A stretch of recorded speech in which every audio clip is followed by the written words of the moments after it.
اعوذ باللہ من الشیطان الرجیم بسم اللہ الرحمن الرحیم ربی شرح لی صدری ویسر لی امری واحلل عقدۃ من لسانی یفقہوا قولی۔ پیارے بھائیو، آپ سب کو ہمیشہ کی طرح آپ کے اپنے اس یوٹیوب چینل علی موٹرز فیصل آباد کی جانب سے خوش آمدید کہتا ہوں اور اللہ پاک سے دعا کرتا ہوں کہ اللہ پاک آپ سب کے رزق میں برکت عطا فرمائے۔ اور پیارے بھائیو، آج میری ویڈیو کسی گاڑی کے سیل پرچیز کے متعلق نہیں ہے، بلکہ یہ بہت ہی انفارمیشن والی ویڈیو ہے جو میں آپ کے لیے اسپیشلی تیار کر رہا ہوں۔ اس ویڈیو میں آپ کو آج بتاؤں گا کہ کیسے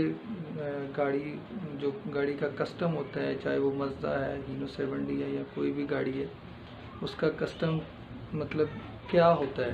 ٹھیک ہے، کسٹم کتنے % ہوتا ہے، کیوں ہوتا ہے، اور جو گاڑی باہر سے امپورٹ کرتے ہیں، کوئی بھی گاڑی ہے جیسے وہ مزدا ہے یا ہینو 70 ہے، جیسے آج کل تو ہم امپورٹ نہیں کر سکتے ہیں، لیکن اگر ان کو امپورٹ کرنا پڑے تو اگر جو گاڑی امپورٹ ہو چکی ہیں اس صورت میں بھی گاڑیوں کے کون سے کاغذ جو گاڑی کے ڈاکومنٹس جو فائل میں ہونا ضروری ہیں، میں آج آپ کو انشاءاللہ ان کے بارے میں ڈیٹیل سے بتاؤں گا۔ اور میرے پاس ایک 88 ماڈل اور 12 کے کوٹے کی گاڑی ہے مزدا، اس کے بارے میں انشاءاللہ آپ کو ڈیٹیل سے بتاؤں گا، مزدا کے بارے میں خاص طور پہ۔ ہینو 70 کے بارے میں بھی بتاؤں گا، لیکن کوشش کروں گا کہ 1-2 دن تک وہ ہینو 70 کے بھی تمام ڈاکومنٹس جو کسٹم کلیئر ہوں اس کے بارے میں آپ کو ڈیٹیل سے بتا سکوں۔ پیارے بھائی، اس کے ساتھ ساتھ میں آج آپ کو انشاءاللہ یہ بھی بتاؤں گا کہ گاڑی کا کسٹم سے کیا مراد ہوتا ہے، کہ گاڑی کا کسٹم کسے کہتے ہیں، گاڑی کا کسٹم ہم کیوں ادا کرتے ہیں، اور گاڑی کے جو % ہوتی ہے، ہر کسی کا سوال سب سے پہلے یہی ہوتا ہے کہ یہ فلاں کسٹم کی گاڑی ہے، اور اوپر سے سب سے پہلے سوال یہی ہوتا ہے کہ جس نے گاڑی لینی ہو یہی پوچھتا ہے کہ اس کا کتنے % کسٹم ہوتا ہے۔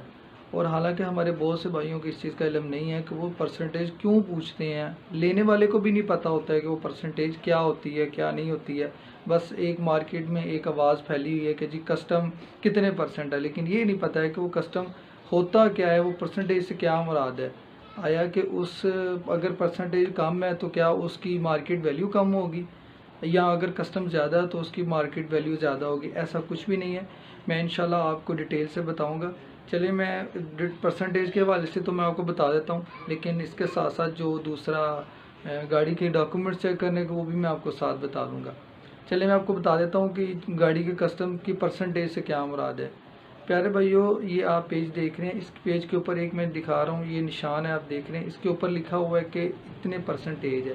اب اس کا مطلب یہ نہیں ہے کہ گاڑی کا اتنا، اس سے تو پتہ چل جائے گا کہ گاڑی کا اتنا % ہے، لیکن یہ % آئی کیسے ہے اس کا ہمیں پتہ ہونا ضروری ہے۔ تو اس کے بارے میں آپ کو بتا دیتا ہوں کہ جب بھی گاڑی باہر سے آتی ہے، چاہے وہ سعودیہ سے ہے، دبئی سے ہے، جاپان سے ہے، آسٹریلیا سے ہے،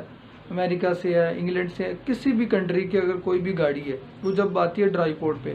تو اس کا کسٹم کیسے ہوتا ہے کہ سب سے پہلے وہ گاڑی کو کسٹم والے جو کسٹم حکام ہوتے ہیں وہ گاڑی کو چیک کرتے ہیں، اس کی فیزیبلٹی رپورٹ تیار کرتے ہیں کہ اس گاڑی کی جو امپورٹ ہوئی ہے، اس گاڑی میں اس کی کیا کیا چیزیں شامل ہیں۔ پاکستان کے لاء کے مطابق جو کسٹم گاڑی ہوتی ہے، جو کسٹمائز گاڑی ہوتی ہے، اس گاڑی میں اس کے ایک پارٹ کا کسٹم ہوتا ہے۔ مثال کے طور پر گاڑی کے شیشہ، جو سائیڈ مرر جس کو بولتے ہیں، ان کا کسٹم ہوتا ہے، گاڑی کے کیبن کا کسٹم ہوتا ہے، گاڑی کے انجن کا کسٹم ہوتا ہے، گاڑی کے فریم کے چیسز کا کسٹم ہوتا ہے، اسی طرح ٹائروں کا کسٹم ہوتا ہے۔ اگر تو گاڑی وہاں سے آئے گی بالکل فریش حالت میں، جسے بولتے ہیں چیسز، انجن بند ہے، گیئر بند ہے، کیبن بالکل اوریجنل پوزیشن میں، تو وہاں کے جو انجینئرز ہوتے ہیں، کسٹم حکام کے میکینیکل انجینئرز ہیں، وہ گاڑی کی فیزیبلٹی رپورٹ تیار کرتے ہیں کہ یہ گاڑی اس لحاظ کی ہے، اس کو اتنے % کسٹم ہونا چاہیے۔ اگر تو گاڑی کے ٹائر کمزور ہیں، بعض اوقات کیا کرتے ہیں کہ گاڑی آتی ہے پیچھے سے تو ٹائر اس کے چینج کر لیے جاتے ہیں پیچھے سے ہی، جس بندے نے گاڑی بھیج رہی ہوتی ہے، جو بندہ باہر سے گاڑی بھیج رہا ہے وہ اس کا بھی پاکستان میں تعلق ہے کہ میں نے گاڑی فلاں جگہ بھیج دی، آپ وہاں پہ ڈرائی پورٹ پہ جاؤ، وہاں پہ جا کے اپنے ڈاکومنٹ چیک کرواؤ اور کلیئر کروا کے کسٹم پے کر کے وہاں سے گاڑی لے آؤ۔ لیکن وہ کیا کرتے ہیں کہ گاڑی وہاں سے لوڈ کروانے سے پہلے وہ ٹائر چینج کر دیتے ہیں، ٹائر خستہ حالت میں ڈال دیتے ہیں، ٹھیک ہے۔ پھر وہ کسٹم حکام اپنے مائنڈ کے حساب سے، اپنے لاء کے حساب سے اس گاڑی کا کسٹم طے کرتے ہیں۔ مثال کے طور پہ کیبن ہے، اس کا کر دیتے ہیں 15%، فریم کا کر دیتے ہیں 20%، یہ کتنا ہو گیا 25% ہو گیا، اور ٹائروں کا 5% 30% ہو گیا۔ پھر اس کے بعد